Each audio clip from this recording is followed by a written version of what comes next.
about to hear a great conversation I had with Ferris. We touch on a lot of great topics, but specifically, to name a few, framing the day, individual spirituality, and understanding your bodily systems. So if you have any questions for me, any topics you'd like me to speak about, shoot me an email at egliskiscapital@protonmail.com. And if you find value and enjoy the podcast, drop me a rating or a review on whatever platform you listen to. Enjoy the conversation.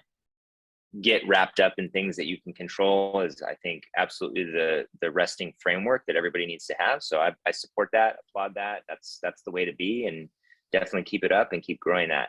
In answer to your question, I mean, so luckily, I live in a place where like I'm surrounded by nature. Like I could show you out here, like in my backyard, we live like literally in a nature preserve. So we have deer and wild turkeys and jackrabbits and mountain lions and bears and all kinds of animals just roaming through our neighborhood anyways.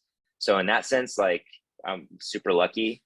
In another sense, I love hiking and getting out and doing that. I also have 2 young kids and I work a lot. So it's one of those things where I don't do it as much as I'd like. And all things, consider, or all things being equal, if I just had nothing but free time on my hands, I definitely would be out there doing that more often. So nature is a resetting, sort of environment where you can get out there, kind of clear your thoughts and, feel like there's some sort of return happening, sort of your ancestral roots are being activated, when you spend enough time in nature. So I'm lucky enough to live in a place where nature surrounds us pretty regularly.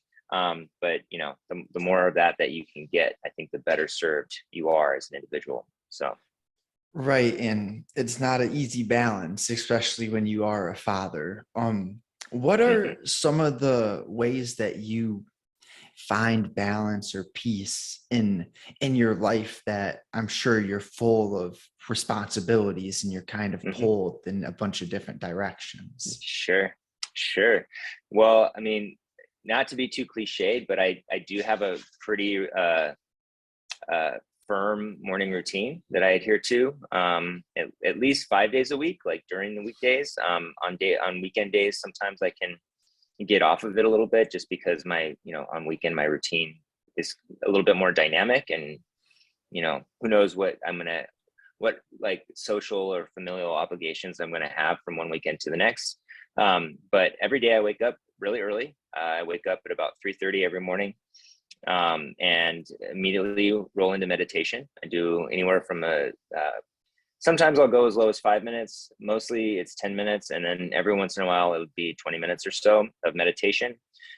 Immediately I roll into prayer, and commune with what I perceive the notion of God to be. And it's certainly not, it doesn't really conform to necessarily like, definitive religious connotations per se, but I mean, I do believe we have a creator, and that's who I talk to when I pray, and I think that those 2 practices are a great way to sort of set the day for me and sort of frame my mind and my heart, and it doesn't always translate into a blissful existence all day long or whatever. That's not necessarily what the purpose is, but having gotten into the habit of doing that over an extended period of time is something that I think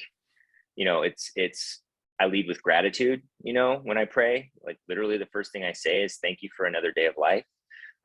So it helps me to I don't know, just really appreciate the things that I have, right? Like to appreciate the place that I live, to appreciate the fact that I have 2 young kids that are, really great kids, and they're fun to be around. And, I get to mainly work from home largely, and, spend time with them and, do all these things. And so, yeah, I mean, I think leading with gratitude is a huge way. And then, it's also not just what happens in your head and your heart, right? So I'm there praying, I'm talking, I'm, communing, I'm doing all those things, but then immediately following that, I jump in, back into my physical form, which is my body, my, material existence. And I have, my health, routine that I like to do. I consume uh, uh, as much as I possibly can. I try to consume, uh, foods and beverage that are as close to their natural source as possible. So like grass-fed, grass-finished meats. I have a kefir drink that I drink, and I'll just plug the brand. It's Maple Hill Farms. I don't know how accessible they are around the country, but it's a grass-fed, grass-finished kefir, very tangy, but it's delicious and it's great for gut health, and just sort of sets the tone for that. We drink raw milk in this house, as opposed to pasteurized milk, which is really great for gut health as well, because you're consuming all the bacteria associated with the milk and everything like that. So yeah, as soon as I'm done with my morning routine on the meditation and prayer side, I jump into just consuming some food and drink that is healthy and going to help me, give me the energy and the muscle building that I need to head into the day. So that's, I forget exactly what your question was, but that's kind of how I start most of my days, and kind of carry, frame my days and carry with me the priorities and the attitude and everything like that I have. No, that's very powerful. I think you brought up a bunch of important things for people who are aiming to improve their lives, things that will be impactful for them. So I've come to the conclusion that a lot of people with big religion can get pushed away from it because it seems so aggressive. And that's exactly what happened to me when I was younger. But I love how you referred to it as the creator, the source, because when you don't put these labels on things, labels are such a limiting aspect of our lives. And it makes me wonder, how did you first become drawn in, or what prompted you to start doing meditation and prayer? Because I know it's different for everyone, but I think it's beautiful how so many people do find themselves going down that path of starting the day with gratitude and just understanding that we are spiritual beings in a human body, not human beings. Yeah, no, it's great point. I mean, so I noticed you're wearing a cross around your neck. I've actually been, I have a spiritual sort of history in my life dating back to when I was a kid. My dad is Muslim from the Middle East. So I was raised sort of with in early childhood with sort of that framework for, religion in the world and spirituality. And then I've always been kind of a seeker, I'm like kind of interested in some of the bigger questions of life. And, for me, Islam, I have actually a great reverence and respect for Islam in many ways, and I can talk about that. But, again, I think, like you alluded to, like, some of the more mainstream religions, have their downfalls or their shortcomings, right? And relatively early on, maybe when I was like, in middle high school, sophomore, junior timeframe of high school, started realizing that, started recognizing what some of the shortcomings of Islam were, and started looking to Christianity, and was a Christian, professing Christian for several years, and eventually had a sort of the same experience where of like, okay, so it's not one religion versus another religion, it's like the Abrahamic religions, and then I became, as people often do, kind of a hardcore atheist, for a while, where it's like I there was no thing there, and I took philosophy classes and learned about evolution and all these kinds of things, and really had a sort of an animosity towards religion, right? Like a lot of people can do. And it wasn't until I started sort of learning more about, you might say, new age, thinking, learning about sort of the laws of attraction, and learning about, just some of the certain mystics, and, some of the ways that you're able to communicate. I had a mushroom experience that psychedelic mushroom experience that really sort of reignited a sense of like the divine, you might say, or a spiritual sense. And so eventually I started to realize like, okay, I don't know, I can't say for sure what is the ground truth of reality, and our how we got here and all that kind of stuff. But the idea that it just is, we just spontaneously existed, right? That the idea that like the Big Bang Theory, for example, absent a creator makes no sense to me, right? The idea that you would have some kind of seed with all the information in the universe and all the matter and all the things that we know, like your consciousness and my consciousness was baked into the seed of the Big Bang, and then it spontaneously, first of all, it came into existence somehow, and then it spontaneously burst and just kept continuously kept spreading and growing into what we have now. That doesn't pass the sniff test for me, and so pair that with the fact that I've always kind of been a seeker and sort of curious about things. I continue to refine and hone, and really, I think largely, I would say too, separate from any sort of seeking of spiritual truth, it was just a desire for self-improvement, and just recognizing that even without any sort of sense of spiritual without a spiritual sensibility, that you can gain great benefit from meditation, right? And even if you're not praying to what you think the creator is, you can still have a sense of gratitude.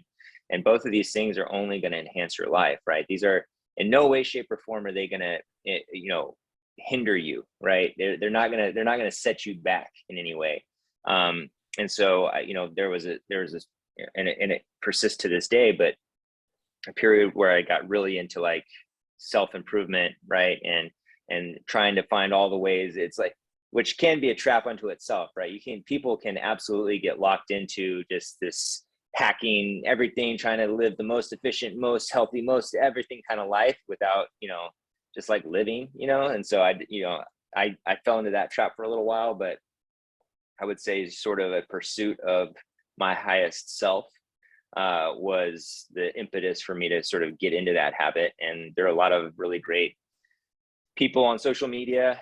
Social media can be a shithole a lot, but there are a lot of really great people on social media who espouse these kind of self-development, self-improvement values, and those are a lot of the people that I follow. And so in a lot of ways, it was social media helped me realize that you can have community with people, even people that you'll never meet, just based on shared values and a shared sense of like that we're just trying to be our best. So yeah, that's that. And too, it's like as a father of two relatively young kids, being a good example, not being an angry person, not being a narcissistic or self-involved person. These are things that I want to imbue in my kids. And so kids don't listen to what you say, they watch what you do, right? And so if I want to teach my kids something, I need to be the thing that I want them to be, right? And not expect them to be the thing that I tell them to be. So Yeah, I love that. Kids will fail to listen, they don't fail to emulate. And yeah, that reminds great. me of the anti-role model. This was my father. So I looked at him and I was like, well, I don't want to be like that. So what is he doing? And that means I need to do the opposite, essentially. And sometimes you learn from experience. I love how you explained your we'll call it a spiritual journey, how you went through so many different phases. I think that's what is meant to happen. Anyone who comes with this one single conclusion and believes that that's the only way without considering others' opinions, others' experiences, that reminds me of the cancel culture we're living through today. It's such a toxic point of view when, say, me and you had completely different views on a topic. I would still love to debate them with you as long as you're kind to me, Hmm. I'm kind to you. And it seems like the mainstream premise just gets away from a friendly debate, and they Hmm. polarize everything, bring when your emotions are high, your intelligence is low. And it's just not a Yeah. recipe for growth of humanity. So Uh-huh. do you 100%. have any habits or reminders that you are constantly telling yourself to make sure that you are leading by example? Because I know we do all have Mm-hmm. emotions. I'm not saying that we can be perfect. I know that's not the Mm-hmm. case, but I think we need to be more so reminded more than taught. Mm-hmm. Mm-hmm. Yeah, I mean, probably, well, one of the mantras that I carry with me just generally, and I don't know that I would necessarily apply it to being a role model for my kids per se, but it definitely, I think, trickles out of, it emanates from me per se, is is leading with curiosity, right? So you talk about sort of the cancel culture, a very toxic sense of, leading with your preconceived notions. It's like, well, I just took a class on this in college, so I know what the truth is about this. And if you don't agree with me, then you don't know what the truth is, or you don't understand it, or you're, somehow less than or diminished or whatever, rather than being curious why somebody might have a difference of opinion than you, right? And so, um, I, you know, I have always been a curious person. It's my seeking. I've always been a seeker, right? That's fueled by curiosity, a desire to understand better. And I think if you it's entirely possible to acquire things, nodes of information along the way that you think and eventually adopt as truth. Like, I believe this thing to be true, and that's totally fine.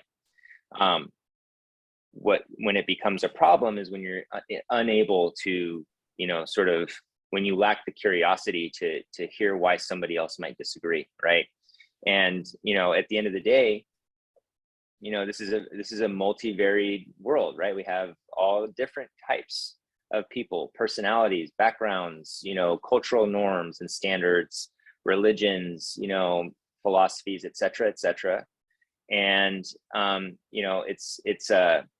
it's a blessing that that's the case, to be honest, right? And I don't aspire to have a monoculture globally. I don't want to see everybody in the world share the same set of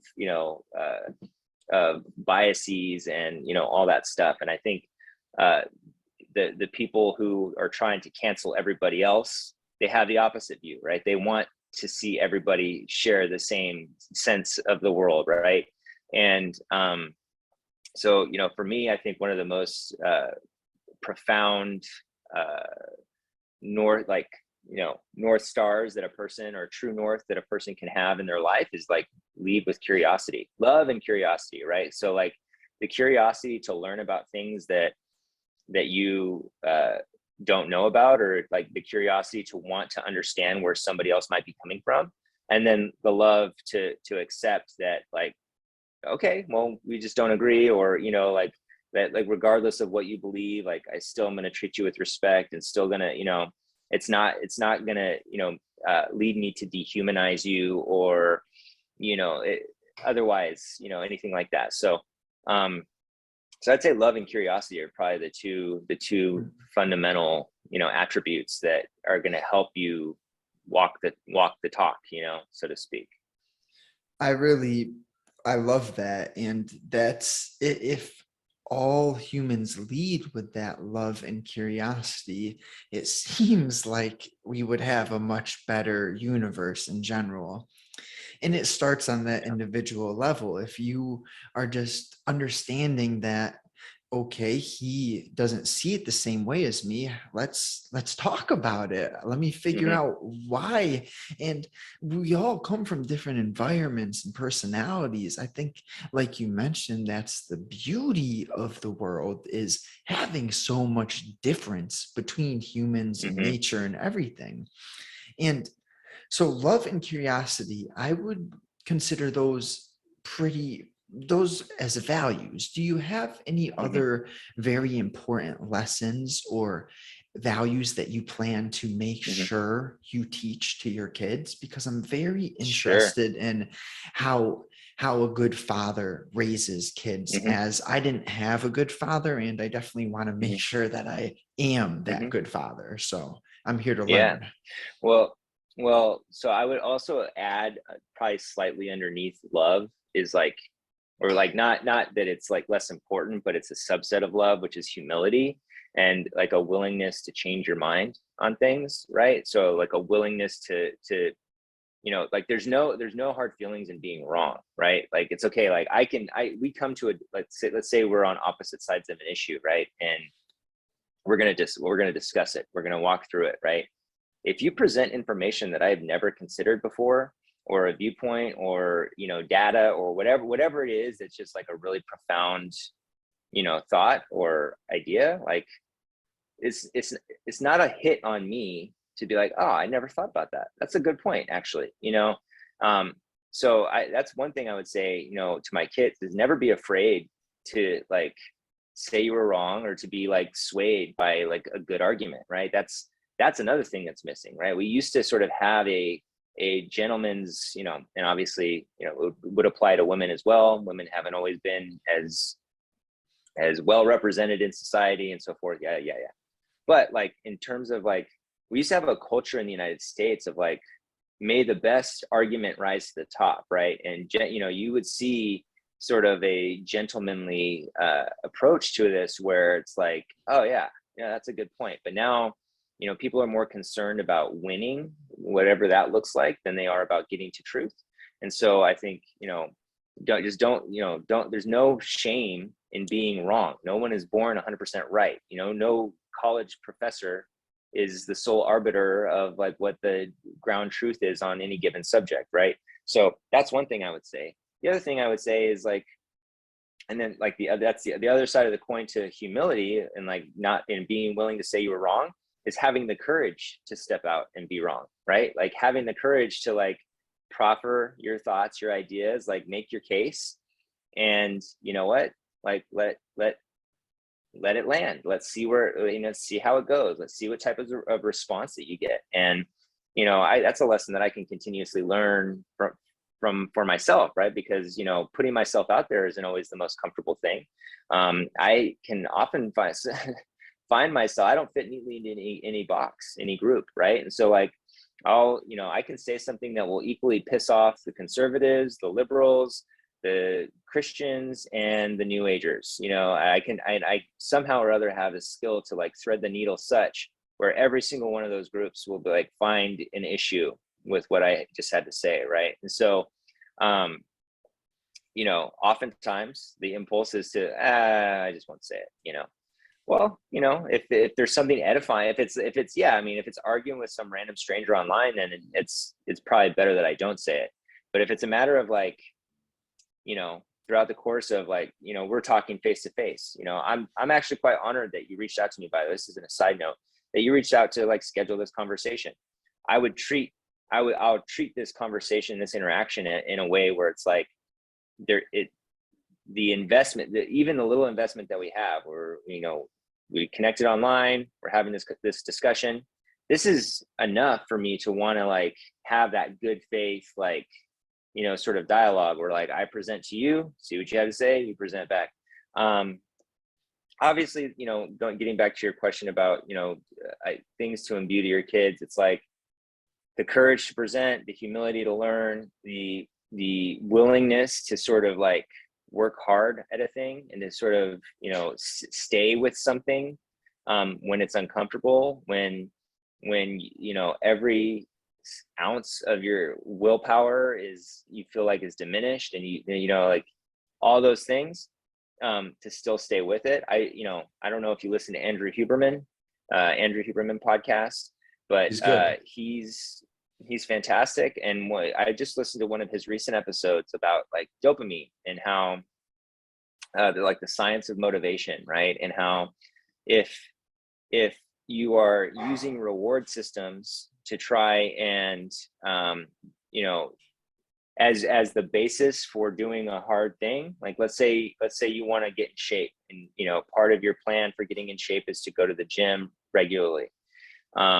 If you're relying on that good feeling that you get with the music in your ears and the pump that you get in your arms, and just sort of these reward mechanisms for doing the thing that you otherwise don't want to do or don't like doing, that will diminish over time, right? You'll need more of the pre-workout and more of all the different things that spike your dopamine and whatever.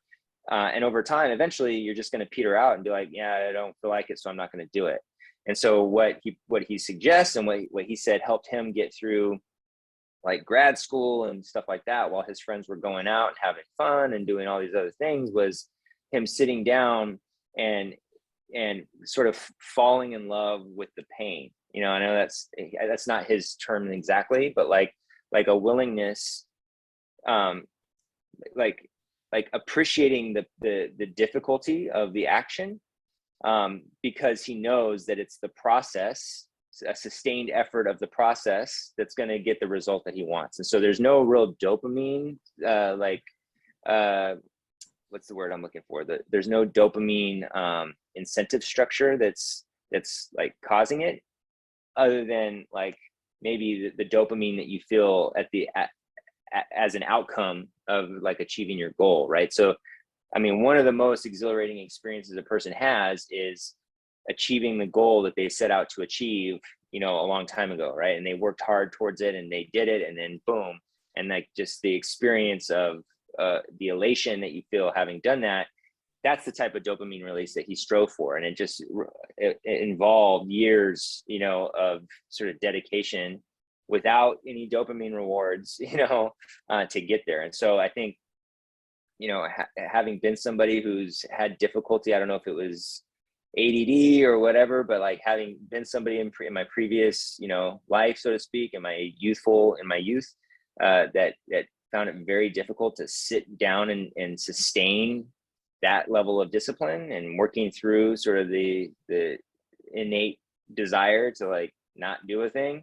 That's something I seek to imbue with my kids. And, luckily I'm at a stage in my life now where a lot of the work that I do requires me to sort of sit down and like learn and like struggle through things that are not necessarily fun to learn, and, whatever, excuse me. And so hopefully my kids see that and they, apply that, to their sense of the world.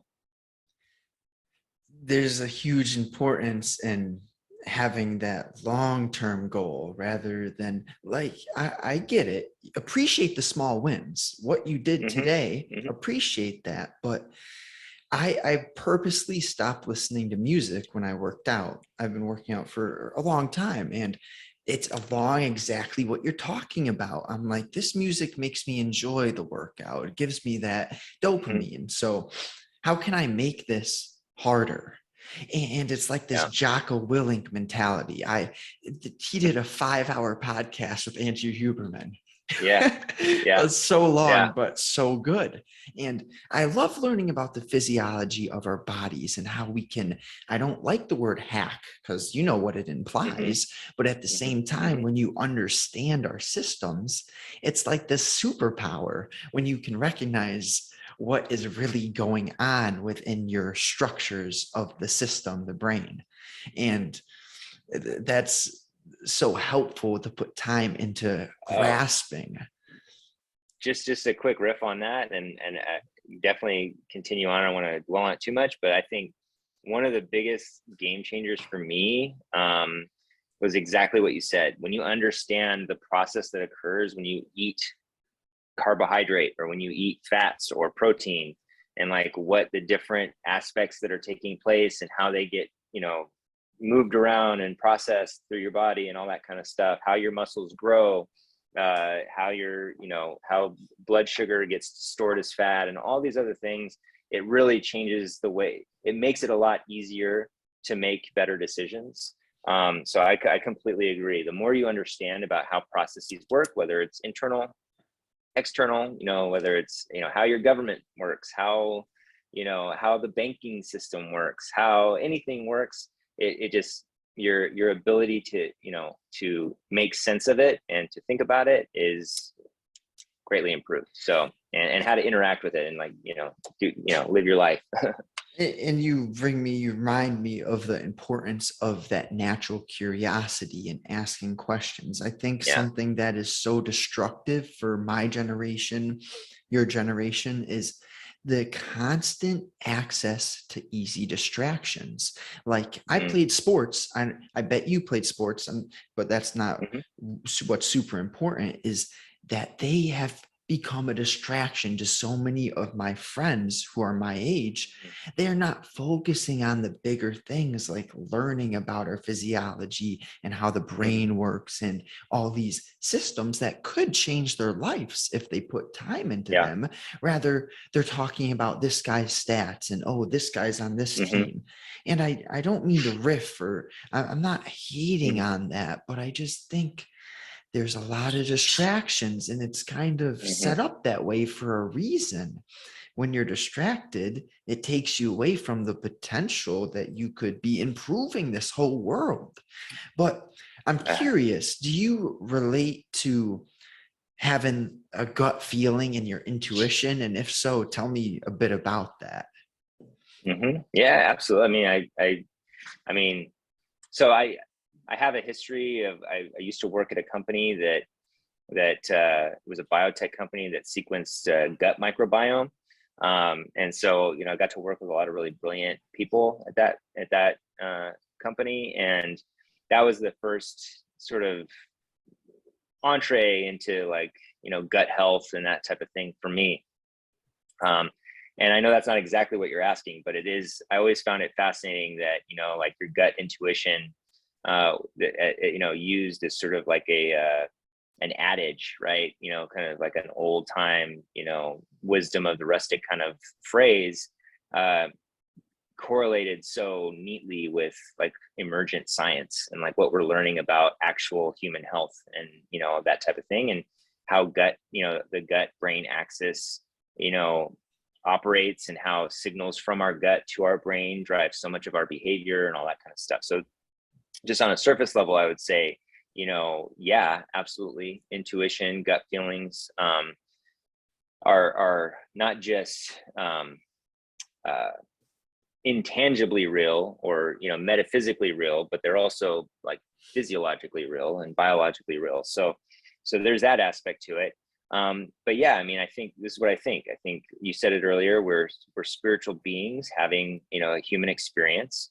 I don't know exactly how it works, but one of my favorite conceptions of how we connect to the ethereal realm or whatever source realm that we came from is a signal receiver sort of option, right? So like in the same way that old school TVs would, you turn the TV on and a signal would hit the antenna, and then the antenna would convey the information through the TV screen. I think similarly, right? We have some kind of connection with a higher knowledge, and whether that's something that is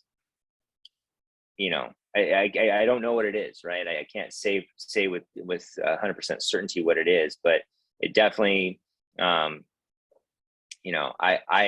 am not afraid to act from the gut, and sort of use my instinct to either judge someone's character, or judge, that's a harsh word, evaluate someone's character is probably a better way to put it, or evaluate a situation that like doesn't feel right, or I'm just not comfortable with how things are shaping up, or I've backed out of big decisions in the past, based on just not feeling right about how it was like I said, shaping up. So yeah, I mean, I think it's real. I think things like meditation and prayer help to hone that, right? Because I think a lot of people, and I used to be the same way, where it's like, how do you discern between what is like your higher self, or some sort of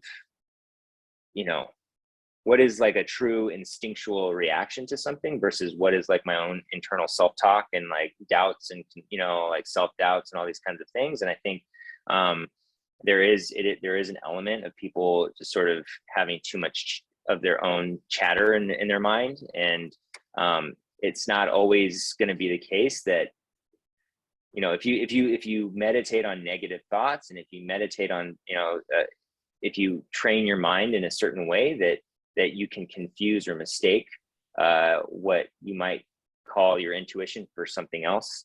And so, yeah, I think the more intentional you are, the more intentional of a lifestyle you lead in terms of, like I said, meditation and prayer, but eating healthy and, checking yourself like throughout the day. Like if my kids do something that is inherently frustrating because I've told them 10 times not to do a thing and they did it for the 11th time, like checking my impulse, actively, consciously checking my impulse to like raise my voice or, just have sort of a knee-jerk reaction. The more you live in that state, I think the more attuned you become to like an instinct or an intuition to make right choices and to have, to navigate your life in a more, productive way. So that's my thoughts on it. But again, I couldn't say what it is, but I do like the idea that we are walking antennas, and we are getting some kind of signal somehow or other that comes to us. Well, I think that makes a lot of sense because there's so many things that I've gone through that just don't really make logical sense. You just get a feeling is the best word for it. Mm-hmm.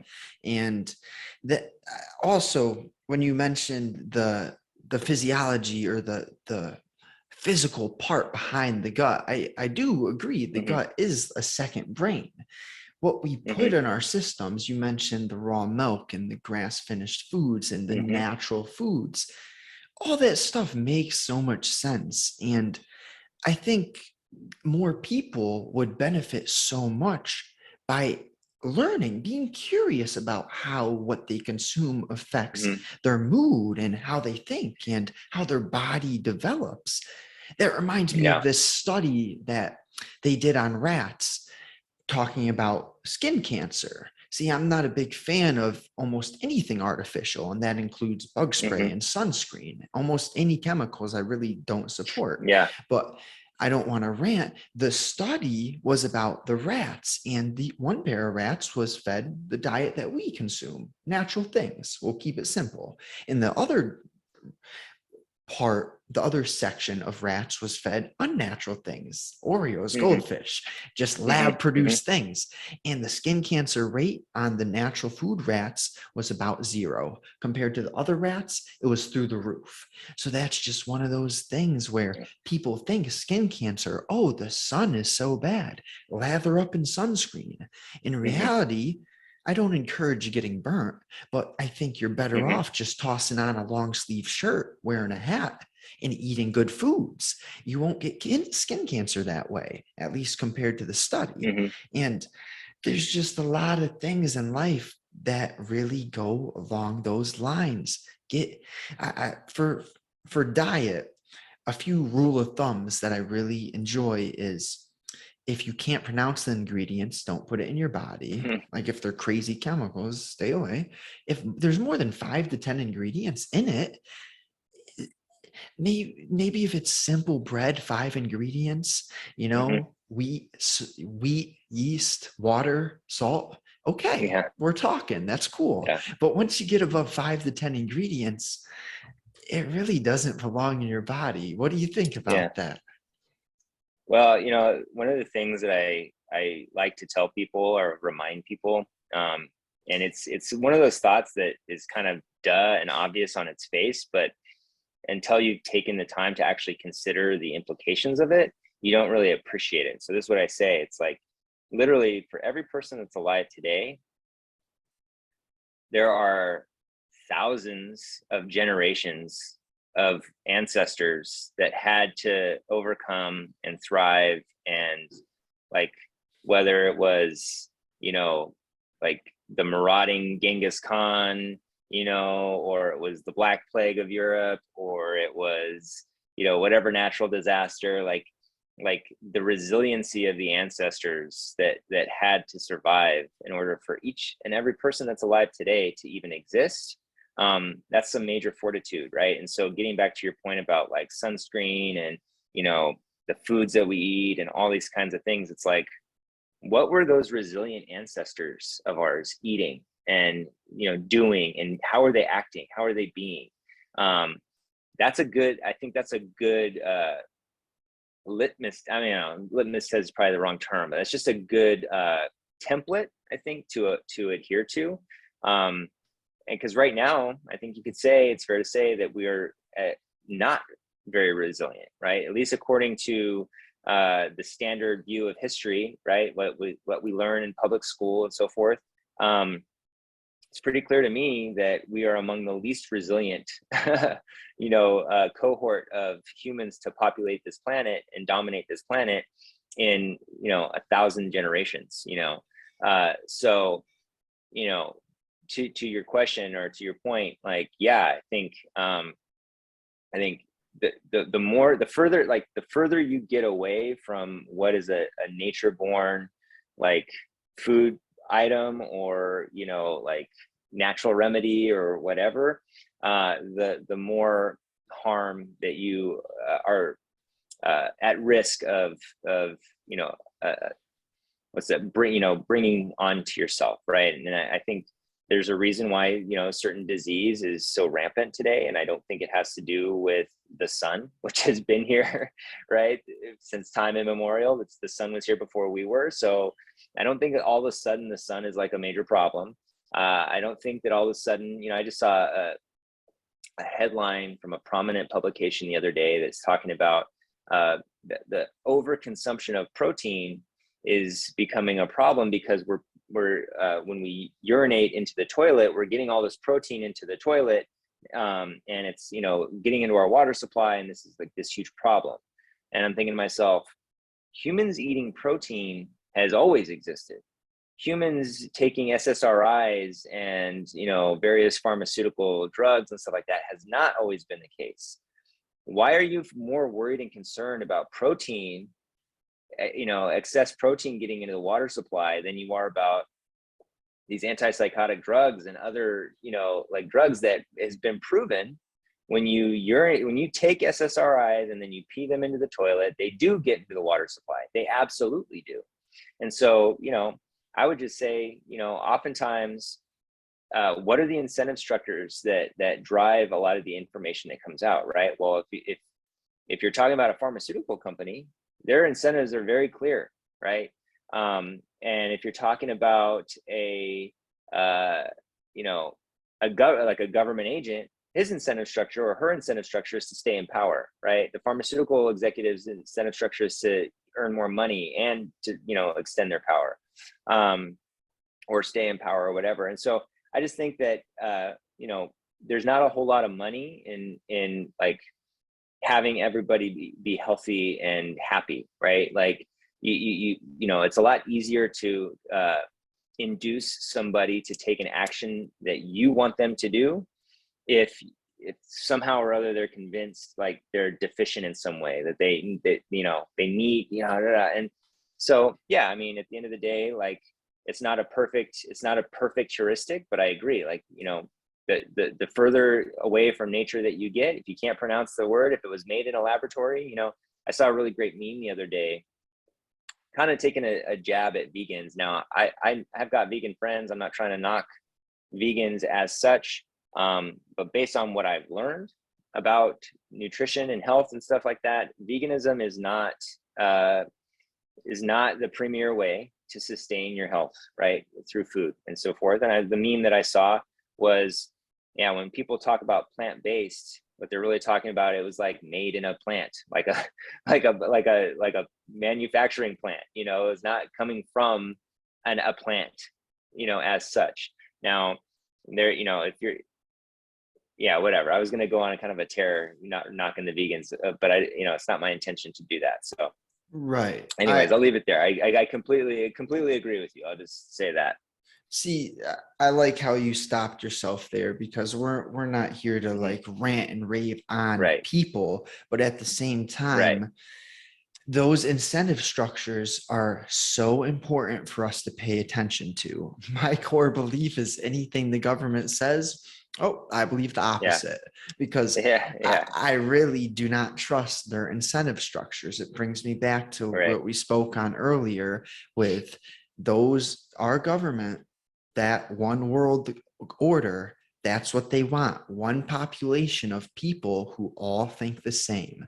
And it's Hmm. funny how Mr. Bill Gates is the largest landowner of farmland right now. And what's he doing? He's destroying the farmland. He's Hmm. doing that Hmm. for that incentive structure. I'm sure he's a huge investor in all of these plants that produce Hmm. plant-based eggs, etc. It's just, it's very hard for me to watch what's happening with our world right now and Hmm. stay optimistic, but at the same Hmm. time it's my duty to aim to educate individuals to take care of Hmm. their health. And when you look at someone, results really don't lie. And you take a look at Hmm. Mr. Gates, his body does not look good. His body is not, for all that money you have, he has little soy boobs. And it's like, what is going on? Are we going to listen to that man about his health advice when he looks like that? And, Yeah. and Well, it's I think he's really a good sorry, go ahead. go no go you can go on. Well, I think he's a good example of somebody who, just because you're rich doesn't mean you're smart, right? And like, he proposed the idea of like sending like, you know, uh, fake dust particles or some kind of like synthetic material up to like block the rays of the sun to fight climate change.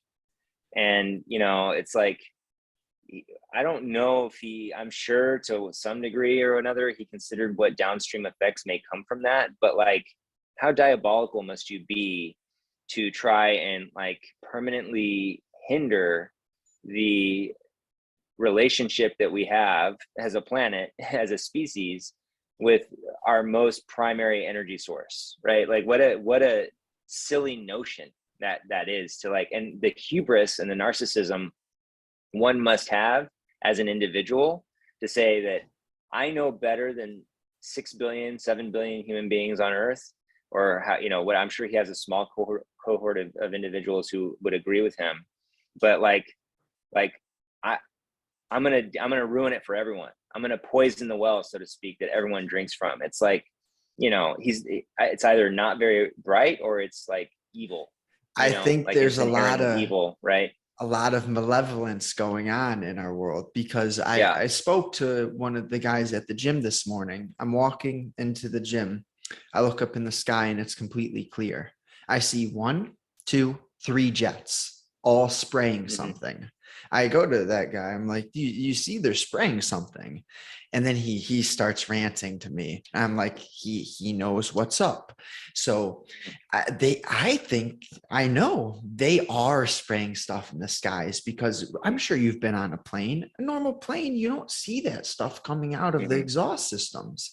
And if I can Yeah. look up into my sky and see 3 jets at once when we have a clear sky spraying stuff, the heavy metals are a very interesting topic. Hmm. I haven't studied it too much, but from what I've heard, they are spraying, so we have good heavy metals like sulfur and sodium and calcium and these things that our body really requires.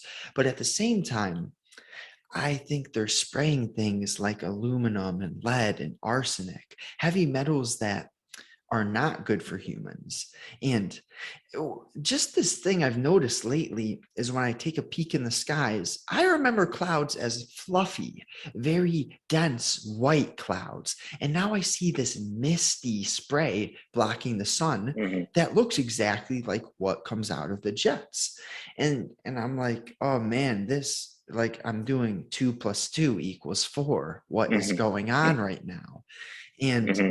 it just leads me down such a path that I know it's not in my control to stop this, but I Mhm. feel so inclined to do whatever I can to spread awareness about what's going on in our Yeah. skies. It's Well, I think the awareness piece is the key, right? And like, again, going back to curiosity, one of the things, there was a time where I got pretty far down the rabbit hole with like conspiracy theories and stuff like that. And they obviously, right, when you even just look at what the word conspiracy is, conspiracies are happening all around us all the time, both at high levels and low levels and in your day-to-day life. And I mean, conspiracies are just two people sort of planning something together, that without making that information public or known to everyone, right? And so, two or more people, I guess you could say. So I think even the etymology of the word conspiracy or conspire is to breathe together, right? So like you're just sharing space, and you're almost like just sharing ideas. So the idea that conspiracy, you're a crazy person if you believe that what the government is telling you is that not entirely true. And you said something earlier as a good sort of rule of thumb to just assume what the government says and just assume the opposite. I'm sympathetic to that, but I would caution too. I would say, oftentimes the truth can be used as a tool, right? So like, this is what I used to tell people about Trump. Whether you love him or hate him, it doesn't matter, right? Because I try not to brand myself one way or another. But I knew a lot of people, okay, both in the social media realm and in my personal life, who every time Trump said something, they would take the opposite position. Well, that's a dangerous thing to do, because all he has to do is speak the truth in order to make you a liar, right? So I think that it's always be skeptical, always have an air of recognize that perverse incentive structures are going to cause people to lie to you, but they can also they can lie by omission, right? They can tell a partial truth and not drop, and withhold the piece of information that completely recontextualizes what they said, right? So those are ways that lies can come down. So so to the point of like, yeah, I mean, we actually, even though we live in a pristine area, relatively speaking, we see what you would call chemtrails, or the trails that come off from planes and stuff like that. And yeah, it's like you feel helpless. It's like, this is a beautiful place. This is like the water that comes from the Sierra Nevada mountains, which is, we live in the foothills here, is literally supplies all of California. Like all of California's water basically comes, not all, but largely comes from this area. If you're spraying stuff into that water, like how many people are you affecting? Literally tens of millions of people. But that's where, I think a return to spirituality kind of kicked in for me as well, is just like realizing it's like, wait a second, maybe the Christians were onto something when they said we lived in a fallen world, right? Maybe the Gnostics were onto something when they said that we live in a black iron prison, and like, this is actually, a realm where we have some, sort of trickster God who just like, abuses us for his pleasure and his humor and stuff like that. Like, I don't know what the ground truth on all that is, but it does seem to be a place where we are tested, right? We're like, you awaken to the reality, the physical reality of how people treat people, how like power institutions maintain their power and all this stuff, and yet to not become despairing, and to not like succumb to despair is like kind of the name of the game, right? So you seem to have a very positive, you got a smiling face, you're very, positive disposition. I can't always be as sober-minded and clear-minded as I'm articulating myself right now, but I think that's the name of the game, right? It's like, we're here. It's almost like in a video, when you play like a literal video game, you're kind of thrust into an environment that you don't know the full context of it. You're like, one of my all-time favorite games is Skyrim. I don't know if you ever played Skyrim. my childhood neighbors love that game. Okay, there you go. So Skyrim, you know, when you start a new game of Skyrim, that, you know, you can play just forever and ever, right? But when you start a brand new game, you're literally on a prisoner's cart, you know, and you're being brought, and you're about to, you know, the people who arrested you are about to behead you on this chopping block, and then a dragon comes and, like, you know, disrupts the whole scene, and you got to, like, kind of run away, and you just kind of, like, in this, like, new situation that, like, life is kind of similar, right? Like, you know, not everyone's going to be rich, not everyone's going to be, you know, handsome or, you know, attractive, not everyone's going to be skinny, not everyone's going to be Michael Phelps or Usain Bolt. We all have different skills, talents, and abilities. Some admittedly got, quote unquote, the short end of the stick on some of that stuff, like whatever, but that's the context that they're thrust into. And so, like, in the same way that when you play a new video game, you have to, like, figure out what your situation is and adapt to it and go get your sword and then go, you know, do all the things. It's like, that's what they have to do. That's what every person has to do. And, you know, when you can do it with, you know, sort of a song in your heart and, like, be, you know, optimistic and have a good attitude about it, that's how you play the game. That's how you win the game, you know? So that's kind of how I view it. And, you know, I use, like I said, I used to latch on to conspiracies and, like, sort of assert, like, this is what's happening, this is what they're doing. And, you know, realize that, like, when I would try and tell people who, you know, would want to argue with me about it, like, I couldn't necessarily prove it. So I've gone away from, like, trying to assert truths and more to the point of, like, I can poke the hole in somebody else's narrative like a champ, like second to none, really. But when it comes to, you know, I try to refrain from saying this is what's happening. I just kind of poke holes, like, well, if this person says that this is what's happening, why would they, you know, here's 10 examples of where they've been a hypocrite, or here's 10 examples of where they said one thing and did another, or whatever. So how does that balance? You know, it's like, well, what are you saying they did? I was like, I don't know what they did. I don't know why. I wasn't in the smoke-filled room where the devious plot was hatched, but clearly the thing that they're telling us happened is not true, right? You know. So anyways, yeah, that's how I would you know, talk about that or think about it. That was very good. You brought something to the table that I am continuously working on, is no matter what point of view I have, am I going to dwell on something that is out of my control? Or Yeah. am I going to have faith in this whole thing? Just like we started the conversation off with, we're spiritual beings, and so much of this is out of our control. And I love how you hit on the point that we're all dealt different cards, but what can you do? Make the best of your hand. And I think that's a beautiful message that people need to understand, is you're not going to be Tom Brady. You're not going to be certain things, but I can guarantee you have certain skills that other people don't have. Everyone has unique talents, and that's the part of this life that's your duty to figure out. What are you here to do? How do you do that? You try a bunch of different things. You show up every day with the outline that you do. You start with gratitude, with prayer, and you say, like I say to the creator every day, I thank you, I'm sorry, I need help, and how can I help?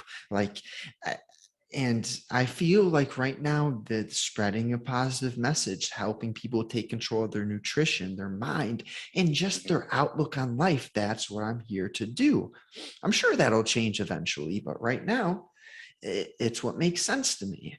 So Yeah. it's, I love how we brought it full circle. Start with the spiritual aspect. We get into some negatives, some things out of our control, but you end with that spiritual aspect too. A lot of this is out of our control. So I appreciate your time. I had a fantastic time speaking with you. If you want to send them anywhere, where should we send them? The audience. Well, I would, So you can follow me on Twitter, Ferris Gallion, at Ferris Gallion. That's FARRISGALYON. That's my handle.